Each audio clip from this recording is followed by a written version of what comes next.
Vamos a la entrevista porque ya está en la línea el doctor Armando Díaz, fundador del Centro de la Diversidad y Derechos Sexuales, profesor e investigador del TEC de Monterrey y la Escuela de Humanidades y Educación. Esto es El Rollo de... Menos bla bla bla y más realidad. El rollo de... Armando Díaz, qué gusto tenerte en el programa. ¿Cómo estás? Muy bien, muchas gracias. Pues aquí contento con las noticias que tenemos en el sentido de la diversidad sexual. Sabemos que el país está muy mal en otras cosas. Sí, pero finalmente, a ver, esta es una lucha que han dado muchísimos grupos desde hace muchos años. Yo no sé si se empezó a hablar de matrimonio de los años 80, pero sí de la visibilización y de salir a la calle. Recuerdo bien el grupo de orgullo homosexual de Guadalajara, el GOL, o Patlatonali, allá en los años 80, diciendo queremos que nos vean y que nos vean como somos. Sí, claro, pues aquí hay un movimiento constante desde 1982, desde el 81-82, ha habido un movimiento constante que tuvo un impacto en el que tuvo receso el trabajo, digamos, de hombres durante parte de los 80s y 90s, sobre todo la primera parte de los 90s, por el VIH. Entonces, sí. Bueno, ha sido un trabajo constante y bueno, pues el tema de matrimonio igualitario nos llega 7 años después de esta resolución de la Suprema Corte en donde le mandata a Jalisco pues que cambien la legislación. Imagínate, la tercera legislatura después de que se recibió la resolución de la Suprema Corte. Entonces, estamos hablando pues de la complejidad de un tema que ha costado mucho trabajo en la política porque también no les cuesta trabajo afrontar esta parte de la resistencia de actores, digamos, en nuestra cultura que se resisten a eso. Y bueno, pues este es un paso importante. Y bueno, pues tenemos los otros temas, ¿verdad? Sí, uno de los grandes temas era la iglesia. Decían, nomás no me toquen la institución matrimonial que para nosotros es sagrada, como si fuera una institución, digamos, que solo fuera religiosa, pero es ante todo, desde la Reforma, una institución civil. Sí, claro, y esto es importante, lo he podido dialogar en su momento, es que pues cambiarle el nombre implicaba que le quitaban derechos, entonces las discusiones acerca de ponerle otro nombre al contrato, pues es claro que también se dieron al interior del movimiento, pero la única salida era que fuera exactamente el mismo derecho para que esta parte fuera la ampliación de un derecho que ya existe y no tuviera ni más ni menos. Sí. Doctor, ¿qué tal? Alejandro Sierra, ¿cómo estás? Muy bien. Por una parte, gusto en saludarte y tenerte aquí con nosotros. Por una parte tenemos ya la aprobación de esta ley, ¿no? Que evidentemente le da muchos derechos y beneficios a la gente que se quiera casar siendo del mismo sexo, pero por otro lado, ¿tú crees que Jalisco ya cambió? O sea, en la vida real, o sea, ¿tú crees que la iglesia ya no tiene el poder que tenía, que ya no existe este conservadurismo de los empresarios, la doble moral ha bajado? ¿Tú cómo ves a este Jalisco en la realidad? Mira, yo sí lo he visto, Mira, por ejemplo, hay cosas a nivel cultural. Mira, yo te puedo compartir, o sea, es como de, pues en el camino a mí me ha tocado desde compañeros que han sido asesinados y que por ejemplo parecía como que fueron bien a la sociedad en su momento y en el medio de comunicación se cuestionaba la identidad o la práctica, o sea, se revictimizaba.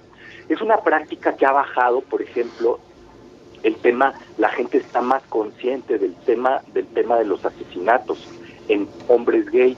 El tema de las mujeres trans todavía hay mucha resistencia, pero por ejemplo, vamos a suponer, en los 90 yo recibía en orientación mujeres pero eran mayores de 30 años, habían estado casadas. Después del 2000 empiezan a llegar jóvenes e incluso adolescentes que ya no tuvieron que llevar una doble vida y que entonces pudieron llevar una vida con cierta congruencia. Y por ejemplo, hice trabajo de campo 2015 y en 2015 ya teníamos novios, novias, parejitas del mismo sexo en las secundarias, empezaban a asumirse. Mira, cuando yo era en la secundaria era algo que no solo no se tocaba ni en la secundaria ni en la prepa, sino que además, por ejemplo, O sea, yo estaba en primero de secundaria y un chavo de tercero me desafió a pelear, y entonces me quedé yo al final de la clase, de la escuela, y estaba todo su grupo de secundaria para verlo pelear conmigo. ¿Por qué? Pues porque me veía femenino y porque era una forma de asumir. Una forma de bullying, ¿no? Sí, claro, es el bullying. Pero entonces era una cosa donde yo todavía ni tenía claro cuál era mi orientación sexual y ya se vivía eso, ¿no?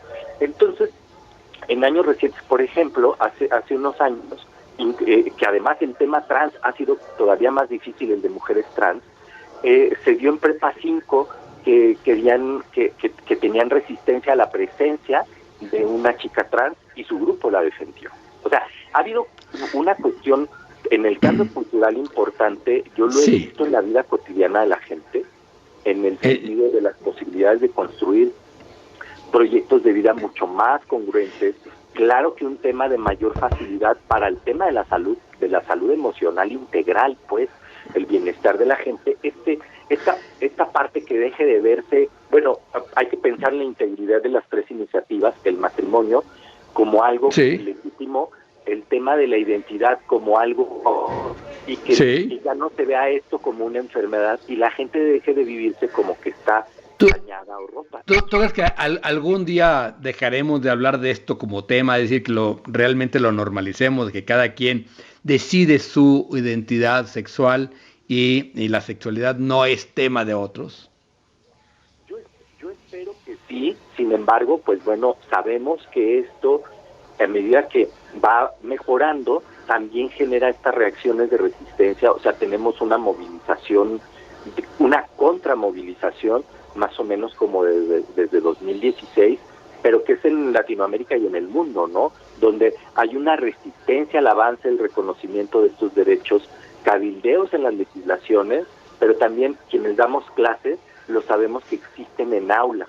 O sea, el ejemplo más claro, por ejemplo, es hace meses que circuló un video donde una persona graba a uno de sus compañeros que le dijera soy compañera, y vemos cómo se quiebra emocionalmente y cómo el otro, pues claro, había todo un proceso de presionarle para que asumiera una identidad como mujer, y además había mucha insistencia, y luego además eso que grabó lo difundió. O sea, hay esto en las aulas, los maestros, quienes hacemos docencia, nos damos cuenta que hay también profesorado que se resiste, que hay contradiscursos. Entonces, el tema pasó en la legislatura, hemos tenido cambios en la cultura y la vida cotidiana, pero realmente se tiene que seguir trabajando esto en la cultura y la vida cotidiana todavía, el tema de la aceptación, mucho. Claro. Pues, creo que sí es un gran día lo que pasó ayer y esta madrugada, la madrugada del día de hoy en la Cámara de Diputados del Congreso de Jalisco. Muchas gracias, doctor Armando Díaz, por estos momentos para Así las Cosas. Seguiremos en contacto si nos lo permites. Sí, claro, muchas gracias, y yo les quiero dejar el mensaje de dejar de entender esto como una enfermedad. Yo creo que el tema del... ¿Te cortó? ¿Te cortó? Sí, bueno, lo perdimos, pero sí, es muy importante eso que lo comentamos en un momento. Esto no es una enfermedad, esto es una decisión personal que no puede ser estigmatizada. Sí. Ese es el gran avance al quitar las terapias de conversión, que digamos, es una se violentan los derechos de una persona cuando se le obliga a ir a una terapia de conversión para que sea otra cosa de lo que él quiere ser. Eso me parece que es terrible.